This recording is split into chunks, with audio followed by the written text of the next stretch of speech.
Irmãos, a paz do Senhor, eu quero agradecer a Deus agora por poder estar com você aqui e nesse momento compartilhar da palavra do Senhor, aquilo que Deus colocou no meu coração. Eu queria transmitir essa mensagem a você que está em casa, nesse momento em que nós estamos reunidos em família, né? Verdade é essa.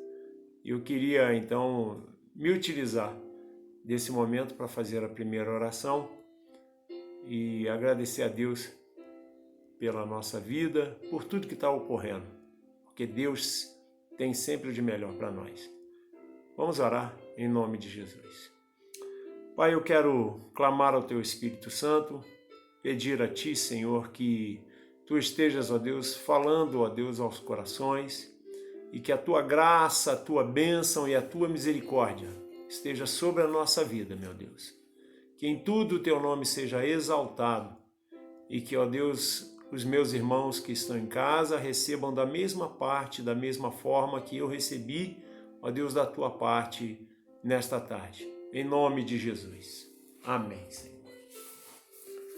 Irmãos, a palavra de Deus, o texto que eu quero usar nessa noite, está em Êxodo capítulo 3, dos versos 1 ao 7.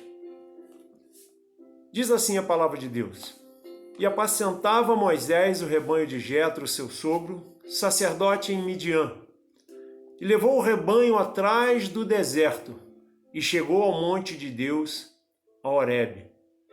E apareceu-lhe o anjo do Senhor em uma chama de fogo do meio de uma sarça, e olhou, e eis que a sarça ardia no fogo, e a sarça não se consumia.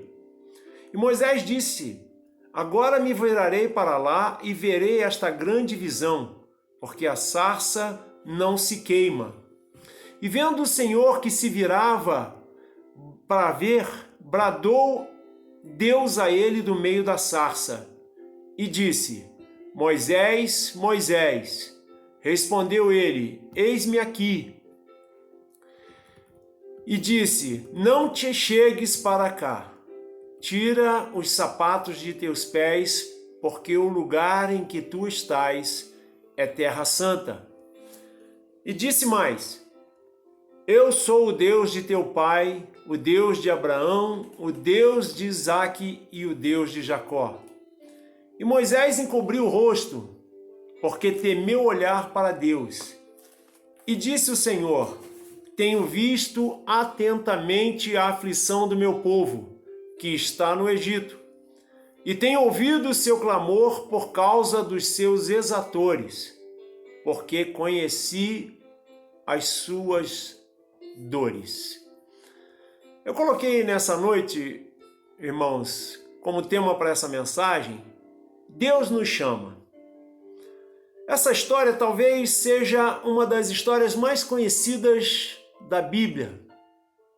Ela já foi produzida diversas vezes e talvez a versão mais conhecida seja a versão hollywoodiana, estrelada por Charlton Heston, em Os 10 Mandamentos. Todos nós, com um pouquinho mais de idade, nos lembramos desse filme, um clássico, um épico. O povo de Deus estava em uma situação muito adversa e precisava de um alívio, precisava de um escape. Uma circunstância que creio que ninguém gostaria de passar. Era um povo livre e depois da morte de José veio um faraó que não o conhecia e assim escravizou o povo. O povo de Israel passou de povo livre a povo cativo. Mesmo não entrando em alguns pontos da vida desse personagem especial chamado Moisés, nós precisamos perceber que aqui Moisés estava no deserto de Midian. E agora não mais no Egito, mas sendo um pastor de ovelhas. E Deus o chama para libertar o seu povo.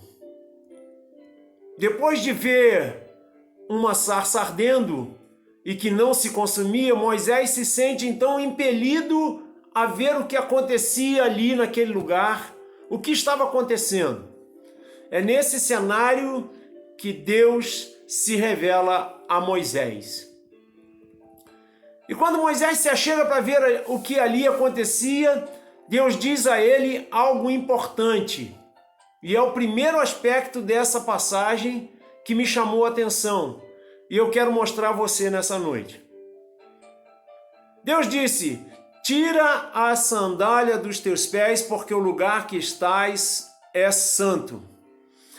Meus irmãos, é muito bom quando podemos ir à igreja e lá nos encontrarmos com pessoas que amamos, ver pessoas que nós temos afinidades, ver os irmãos, nos abraçar, demonstrar nosso amor, nossa fé através desse amor e etc.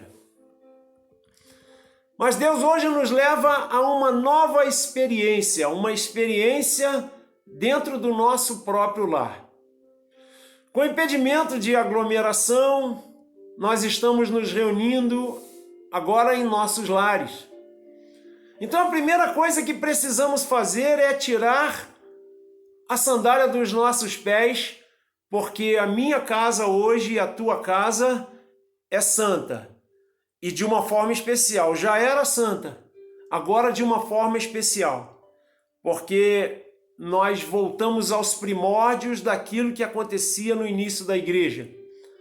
Nossos cultos nos lares, a reflexão nos lares, a oração, a busca, porque não estamos podendo ir ao templo, que é um ponto de referência, um lugar de referência para nós, mas hoje não podemos mais estar lá. Ou por um tempo não podemos estar lá. Então o lugar que Moisés estava pisando não era santo em si mesmo, mas era santo porque Deus estava ali naquele lugar esperando por Moisés. Então hoje, com esta quarentena, muitas pessoas estão convidando Jesus a entrar nos seus lares através dos cultos, e este lugar é um lugar santo pela gloriosa presença de Deus na minha vida e na sua vida, meu irmão. Então não abra mão de viver com os seus nestes dias uma santidade, um momento de santidade, uma volta, um retorno maior para Deus, nos doar mais para Deus, porque Deus está nos dando esse tempo para fazermos isso. Então, faça então do seu lar um lugar santo, um lugar onde Deus se revelará a você e se revelará aos seus. O segundo aspecto que eu tiro desse texto, e eu creio que é muito importante abordar essa parte, é que é o que está descrito no capítulo 3, que nós lemos, no verso 7, na parte A. Deus fala assim: tenho visto atentamente a aflição do meu povo. Pode ser que alguém que assistirá essa mensagem poderá pensar que Deus está alheio a este mal que nos sobreveio. Mas eu digo a você que Ele está atento a tudo e nada foge ao seu controle, nada foge ao controle de Deus. Lembra da vida de Jó?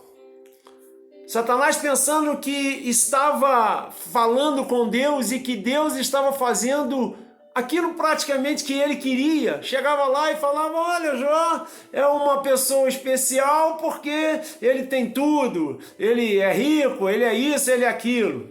Jó também é uma pessoa especial, ele nunca falou nada contra o Senhor, é aquilo que o Senhor está elogiando porque ele tem uma família abençoada, ele tem filhos, ele tem uma esposa. E aí Deus foi permitindo que Satanás tocasse nas coisas de Jó e permitiu até que ele tocasse na vida de Jó. Era tudo o que Satanás queria. E ele pensava que Deus estava fazendo aquilo que ele falava, aquilo que ele estava insinuando. mas na realidade o que Deus estava querendo era tratar com Jó e acabar mostrando a Satanás e deixar registrado para nós essas coisas boas que nós aprendemos da vida de Jó. Satanás descobriu que ele não era nada, que depois Deus deu tudo em dobro para Jó. A vida de Jó voltou a ser o que era, melhor ainda. Mas voltando a Moisés, Deus diz a ele que estava vendo atentamente a aflição do seu povo. Deus, irmãos, não está assentado num sublime trono longe de nós. Ele está assentado num sublime trono, mas está presente aqui conosco, vivendo conosco em nosso meio. Ele é o Deus presente entre nós, conosco, com a nossa vida. Então ele sabe daquilo que o povo estava passando. Sabe por que Deus ele tem essa característica de amar, de querer o bem? Porque a experiência que Deus teve através de Jesus Cristo, seu Filho, que veio a este mundo e esteve entre nós, passou por aquilo que nós passamos e sentiu as nossas dores, as nossas aflições. É isso que Deus tem como experiência, sente quando o seu povo está passando por uma dificuldade, quando o povo está passando por algumas coisas negativas. Mas apesar de que eu considero que até pelos últimos acontecimentos aqui no Brasil, algumas coisas nós precisávamos ver acontecer mesmo. Mas isso é um outro aspecto, é uma outra palavra para um outro tempo. Então ele não está longe com outros afazeres, ele não está alheio àquilo que está acontecendo no Brasil e no mundo, mas ele está atento a tudo que está acontecendo entre nós.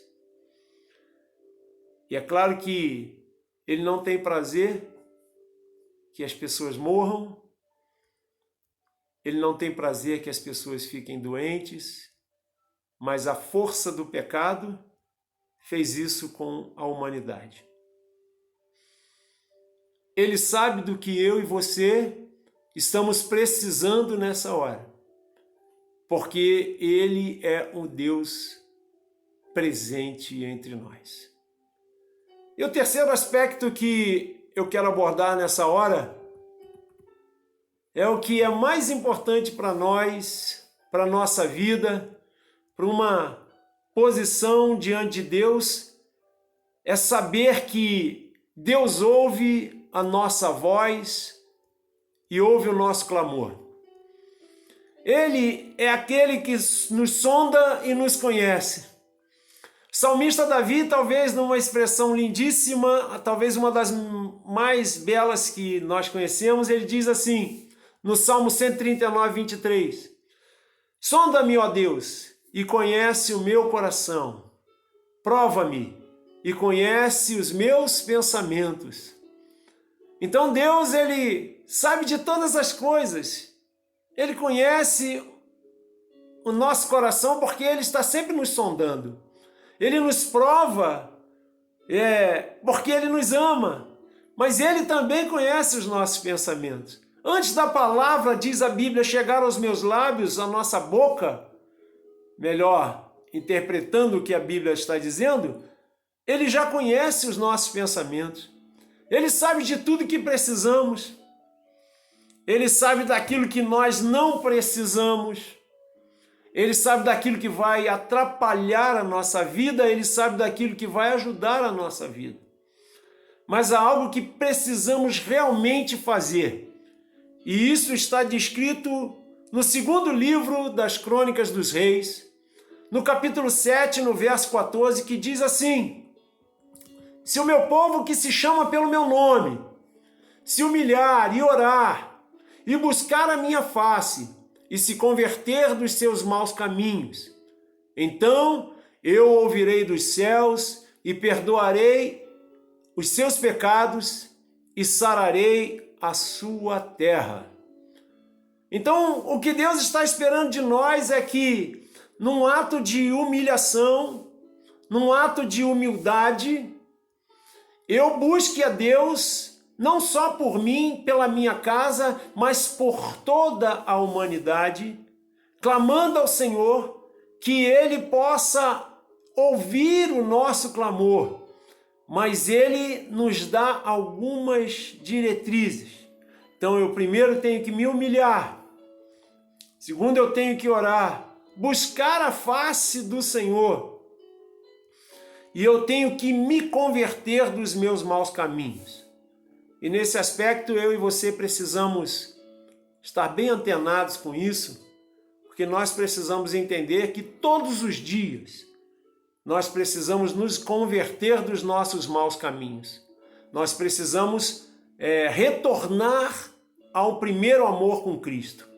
Então convido você nessa hora a retornar ao primeiro amor. Talvez você que esteja assistindo esse vídeo, essa pequena palavra, possa estar longe da presença de Deus, possa não estar mais vivendo uma vida de aliança com Jesus Cristo, e Deus está te chamando para se converter do mau caminho, para retornar a uma vida com Deus. E ele fala assim, então, dessa forma: então eu ouvirei dos céus. Ele vai ouvir a nossa oração, ele vai ouvir o nosso clamor, porque a palavra de Deus me diz que nós temos um Espírito Santo que expressa para Deus com gemidos aquilo que nós estamos falando. Ele intercede por nós. É Ele que chega diante de Deus e talvez traduza aquilo que está no nosso coração, o que talvez os lábios não consigam botar para fora. Então ele diz: eu ouvirei dos céus, eu perdoarei os seus pecados, porque a palavra de Deus me diz que Deus não dispensa um coração contrito, e Ele não apaga o pavio que fumega, nem esmaga a cana quebrada. Então, se eu e você nos colocarmos diante de Deus, na presença de Deus, e nos convertermos do nosso mau caminho, Ele virá e Ele sarará a nossa terra. Ou seja, eu e você vamos estar sarados.